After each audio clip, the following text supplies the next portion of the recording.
Bonjour, ici Mathiaska. Alors aujourd'hui je vais vous présenter le logiciel de dessin gratuit Fire Alpaca. Donc voilà le site internet sur lequel vous pouvez le télécharger. Donc c'est vraiment totalement gratuit. Si vous voulez soutenir, vous avez sur Steam une version payante. Alors c'est juste que en ce moment, la seule différence, c'est que vous n'avez pas la pub quand vous ouvrez le logiciel. Il y avait aussi les options d'animation qui étaient sur cette version, mais bon, maintenant, elles y sont aussi sur la version gratuite. Donc, pour tout vous dire, il n'y a plus trop de différence. Alors, j'ouvre le logiciel.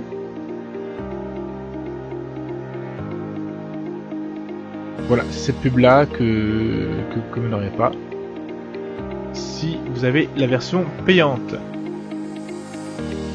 Alors, nous allons ouvrir un nouveau fichier. J'appuie sur CTRL N. Voilà. Alors, comme vous pouvez le voir, l'interface est très simple. Alors là, vous avez le navigateur. Là, c'est tout ce qui est calque. Les tailles de pinceau, les pinceaux, les options du pinceau, l'aperçu du pinceau, les couleurs. Alors, au début, vous avez le nuancé. Dans couleur là, moi j'ai mis la roue chromatique. Et sur le côté, vous avez tous les outils à votre disposition. Ce que je vais faire, c'est que je vais faire un petit dessin et je vais vous montrer comment utiliser les outils du logiciel. Alors bon, ça va être simple, hein, c'est juste pour l'exemple. Hein.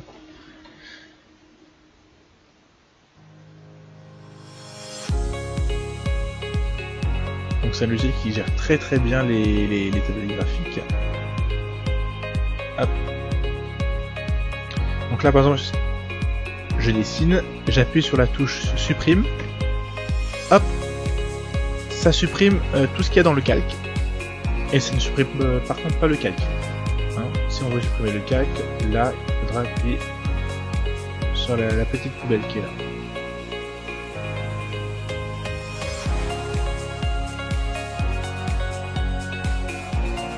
Donc un dessin très simple.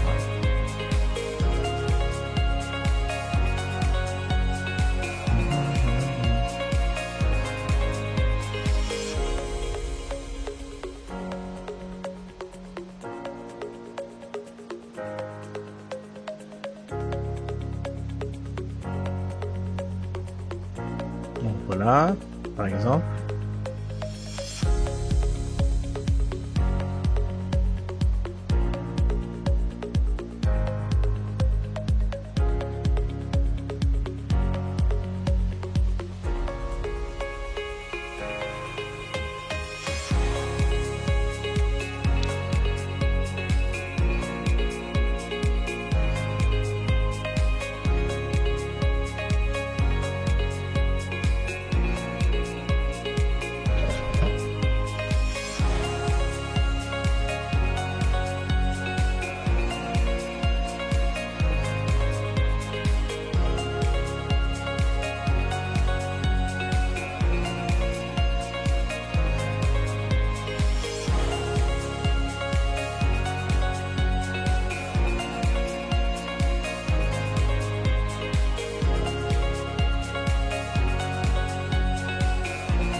Voilà, donc c'est juste un petit truc simple, hein, voilà, vite fait. Hein,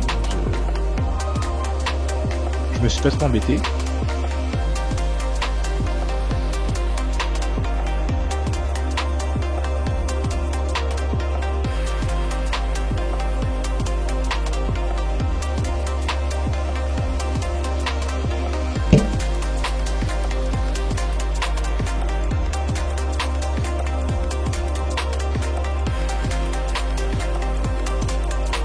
Ouais. Alors, comme je vous l'ai dit, ici vous avez l'outil de navigation. Donc vous pouvez bouger comme ça dans le dessin, zoomer, dézoomer, voir la vie d'ensemble, tourner votre dessin, le réinitialiser et changer le sens du dessin. D'accord. Les raccourcis clavier, pour ça, la flèche du bas, changer le sens. Les flèches sur le côté, tournez votre dessin. La molette de la souris, et bien tout simplement zoomer. Voilà. Et en appuyant sur la touche d'espace, je peux faire appel à la main et bouger tout simplement comme ça. Et très pratique.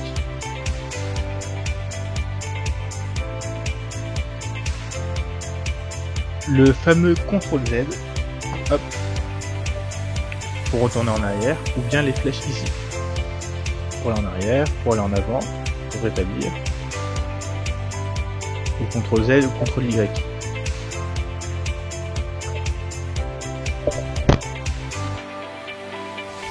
Là, j'ai la gomme. Donc je peux gommer, voilà. Ça, c'est les traits pixelisés. Donc c'est plus pour du pixel art, on va dire. Vous voyez?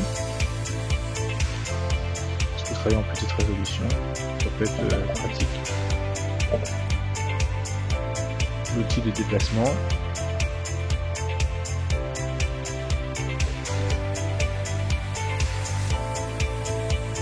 Outil de forme. Je peux choisir les différentes formes ici.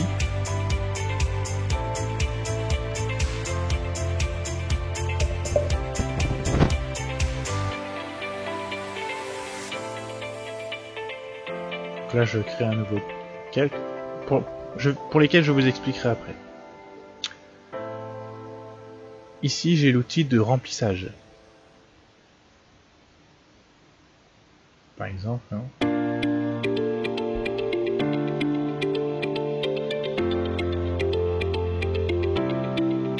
Voilà.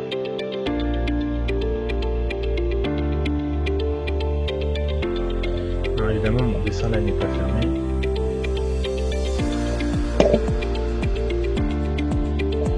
Il faut que j'y remédie.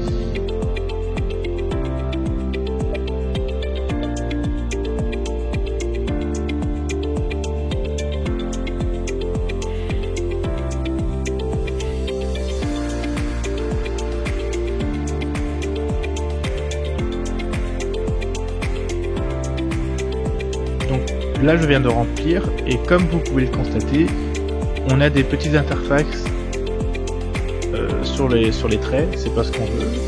Alors,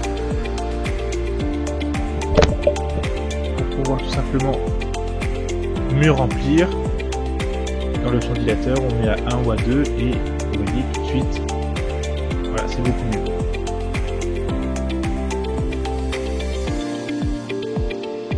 Là nous avons l'option de dégrader.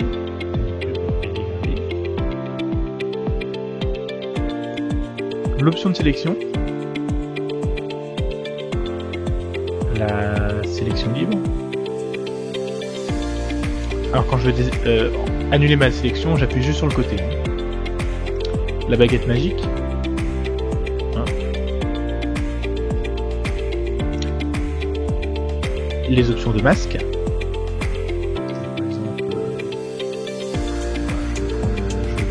Par exemple, et si je vais sur l'outil de sélection, tout mon masque. Voilà, tout ça est sélectionné. Si je peux aussi gommer mon masque. Voilà, un petit peu bon, du texte. Hein.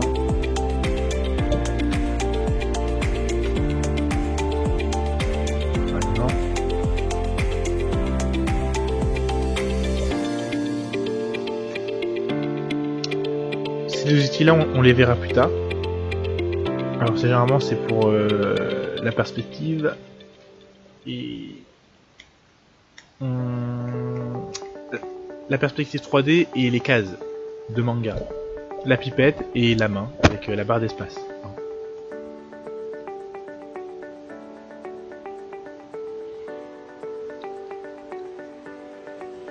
Alors en ce qui concerne les calques, donc nouveau calque, maintenant j'ai deux calques et celui-là, je veux les fusionner, j'appuie ici et du coup maintenant voilà, ils ont été fusionnés, je peux copier les calques, créer un dossier, mettre mes calques dans le même dossier, assez classique hein. Et là c'est tout simplement les nouveaux calques.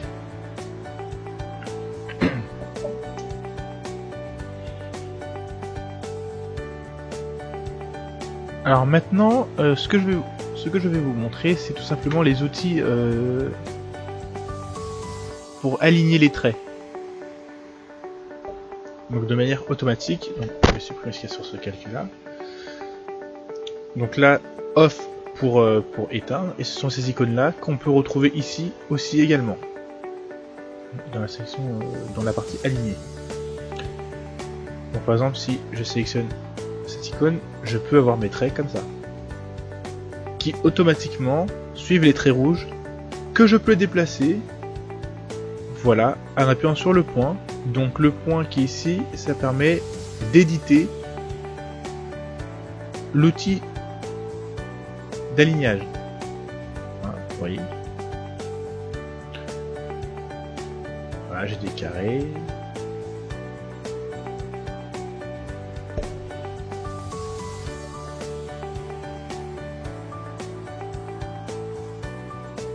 Une étoile.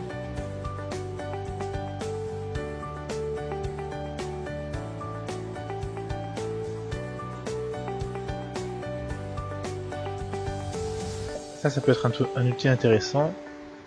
Alors l'outil de courbe.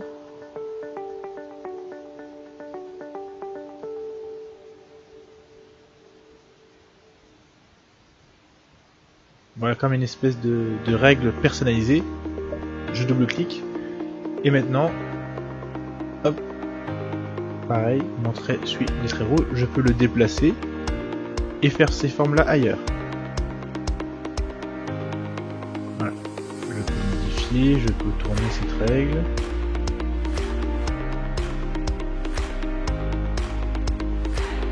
Oui.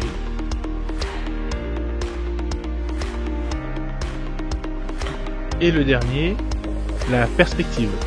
Alors, là il faut l'éditer. Donc je vais dans Aligner, la perspective est bien activée. Je rajoute de la perspective. Donc il y a un calque de perspective qui s'est rajouté. Je ne peux pas le toucher. C'est avec cette flèche là que je peux. Hop.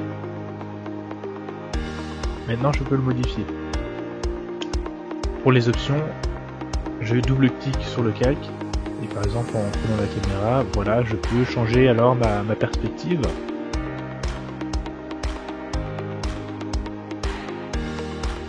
Je valide, par exemple. Et le calque que je ferai au-dessus sera alors affecté par ce calque-là. J'aurai alors une perspective par rapport à mon calque de perspective.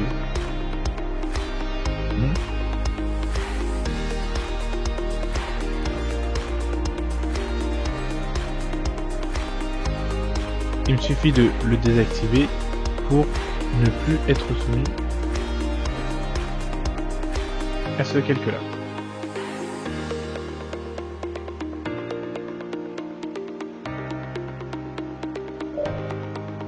Je peux aussi baisser l'opacité du calque de perspective. Il sera toujours actif. Hein.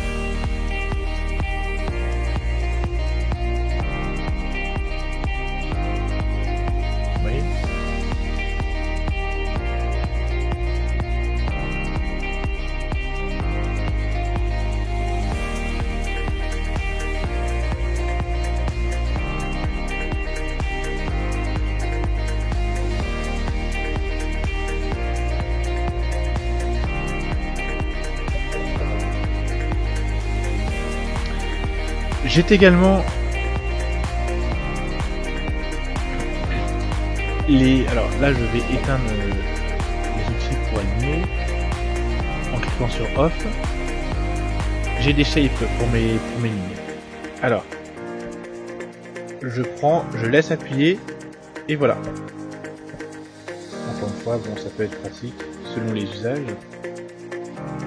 Alors j'ai le polygone.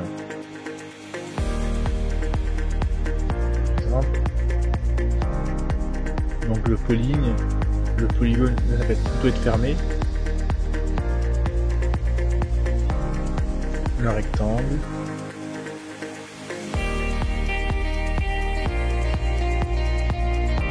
Donc, voilà. Donc ça évidemment c'est en fonction de votre brosse. Hein.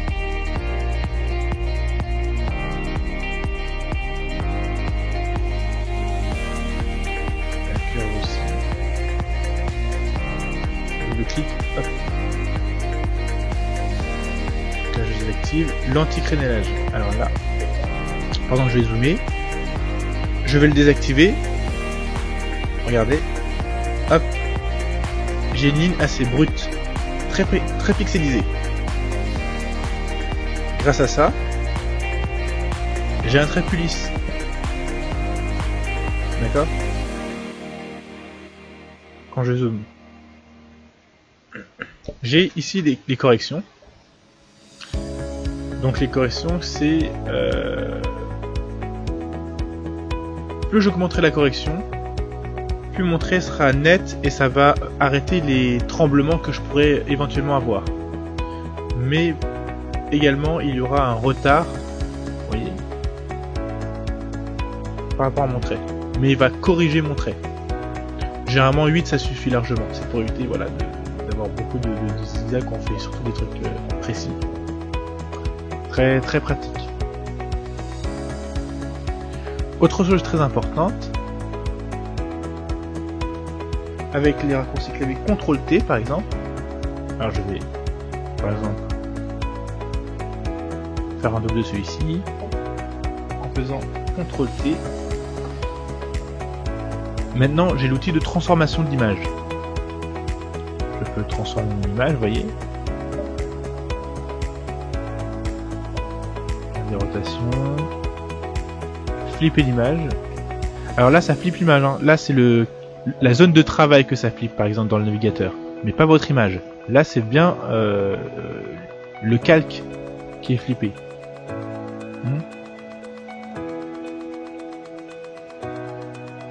Donc voilà pour les transformations simples.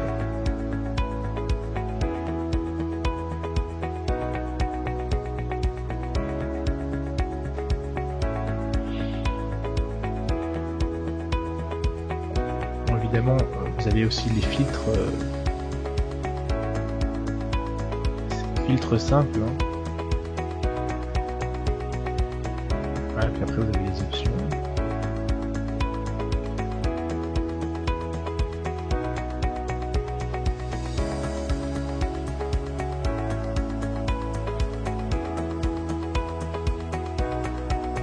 Pour les brosses, vous pouvez créer de nouvelles brosses. En allant dans personnaliser, alors dans nouvelle brosse, donc nouveau pinceau, et ajouter un pinceau bitmap. Et là avec une image PNG normalement, vous réglez les options et vous pourrez eh bien avoir vos propres brosses. Ou pinceau, au choix. Brosse, pinceau, c'est la même chose. Pour les calques, vous avez l'opacité ici. Voilà, les masques de fusion. Donc là, mon interface en français. En anglais, ça donne plutôt ça.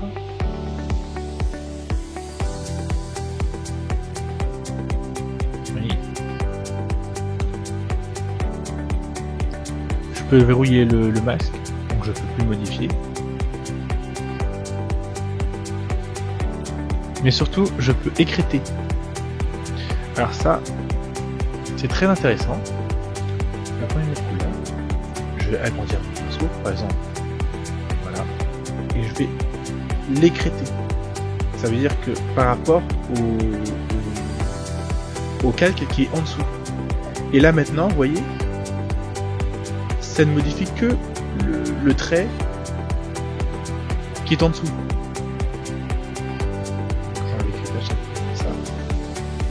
Voilà.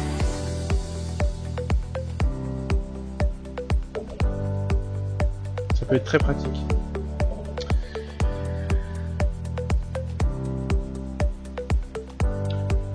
Et voilà, l'interface de Fire Alpaca maintenant n'a plus de secret pour vous.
Ah oui, pour l'animation, c'est très simple. Il vous suffit d'aller dans Afficher, Animation mode,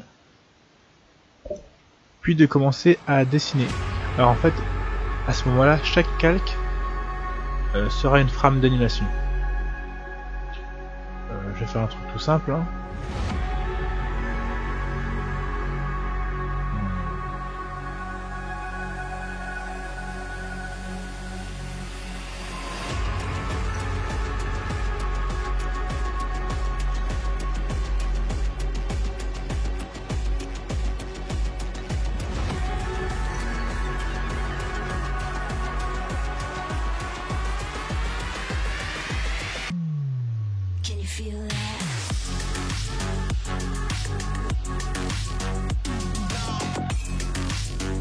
Voilà, ce que je fais, c'est plutôt basique. Hein.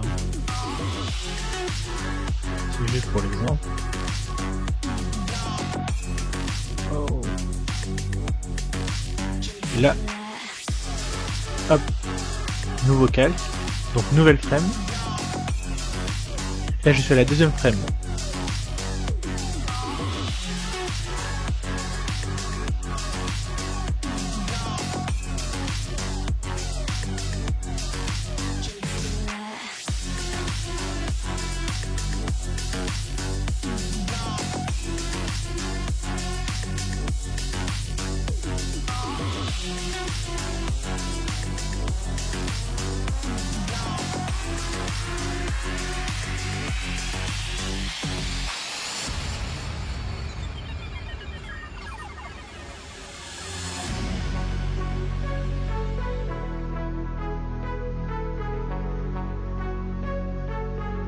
Voilà. Je pense que 5 images pour ça, ça suffira.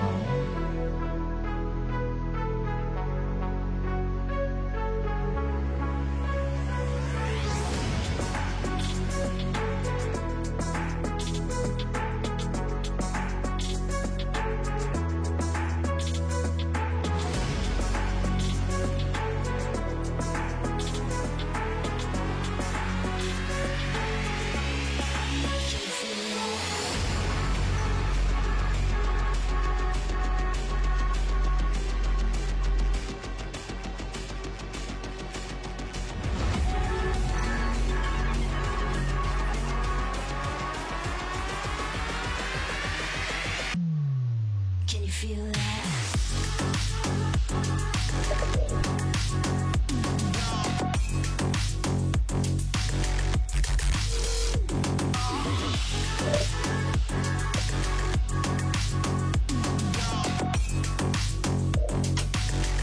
je veux voir, j'appuie sur contrôle. Oui, et je fais la flèche du haut et du bas.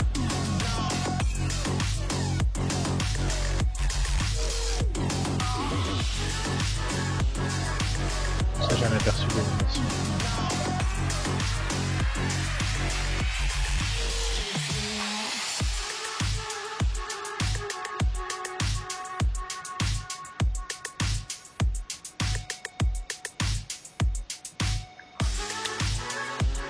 Je vais aller dans autoplay pour voir ce que ça donne. Voilà ce que ça donne.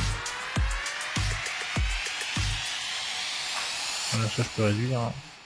Quand il n'y a pas beaucoup d'images là.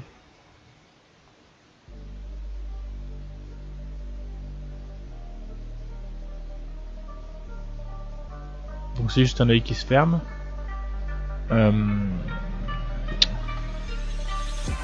donc j'ai différents moyens de l'exporter. Je peux l'exporter directement en GIF.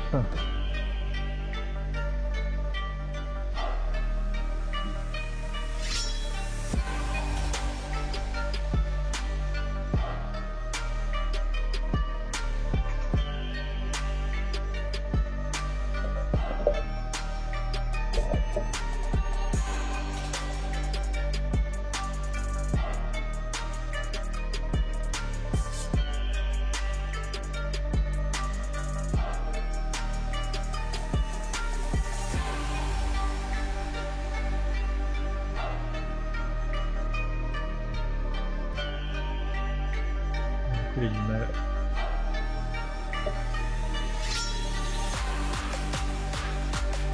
Là par exemple, hop, je l'ai ouvert, voilà ce que ça donne.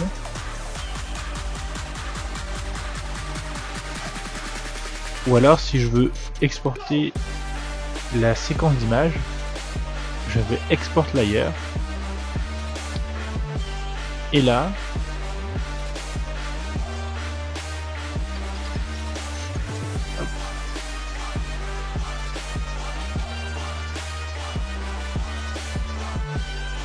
je vais m'exporter toutes les images de mon animation.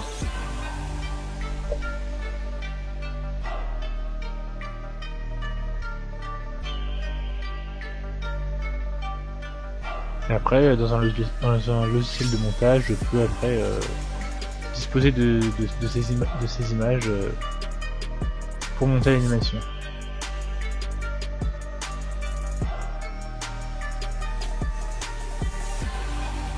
Donc voilà.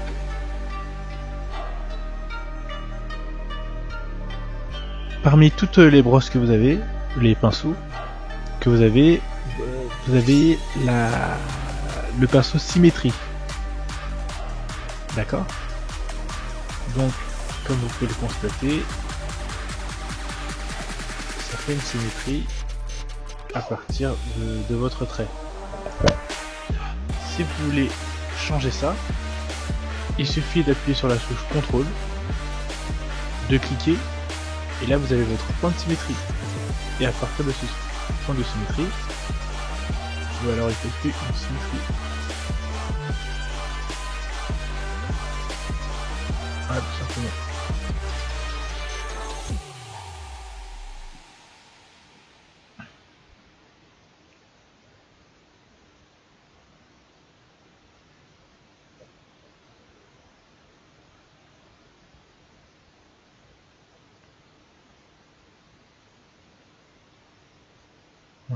C'est très pratique.